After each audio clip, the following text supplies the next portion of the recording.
வணக்கம். நாங்கள் வந்து எடப்பாடி தாலுக்காங்க, இருப்பாளி கிராமங்க, சேலம் மாவட்டத்துலேருந்து பேசுகிறேங்க. நம்ம வந்து பாரம்பரியமாக விவசாயம் தான் பார்க்குது அப்பா காலத்துலேருந்தே.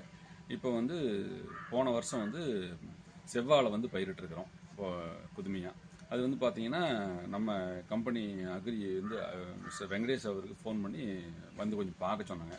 பார்க்க சொன்னதில் வந்து பார்த்துட்டு இது கொஞ்சம் தண்டு ஊக்கம்லாம் கொஞ்சம் குறைவாக இருக்குது அப்படின்னு சொல்லிட்டு ஹைட்ரோ ஸ்பீடு வந்து ரெக்கமெண்ட் பண்ணாருங்க.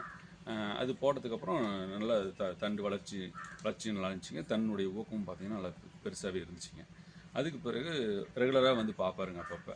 அப்புறம் இப்போ லாஸ்ட் டைம் பார்த்தீங்கன்னா இந்த புடை போட்டதுக்கப்புறம் வந்து நம்ம பார்க்க சொன்னோம். பார்த்துக்கு வந்து அது கொஞ்சம் சீப்பெல்லாம் கொஞ்சம் நல்லா நெருக்கமாக வரலைங்க, கொஞ்சம் தூரமாக இருக்குன்னு சொல்லிட்டு நல்லா வெயிட் வரணும் அப்படின்ற மாதிரி ஒரு இதுக்காக பார்த்தீங்கன்னா நோவாடெக்கு 9043 அப்படின்ற ஒரு இதை வந்து கரைச்சி ஊற்ற சொல்லி கொடுத்தாருங்க. அது பண்ணதுக்கப்புறம் பார்த்தீங்கன்னா இப்போ லாஸ்ட்டாக ஒரு 3 நாளைக்கு முன்னே இது தார் வந்து வெட்டினாங்க. அது பார்த்தீங்கன்னா 15லேருந்து 18 கிலோ வரைக்கும் ஆவரேஜாக எல்லா தாரும் வர அளவுக்கு நல்ல ஈல்டு இருக்குதுங்க, பெட்டராக இருக்குதுங்க. இதை வந்து மற்ற விவசாயிகளும் வாங்கி பயன்பெறுமாறு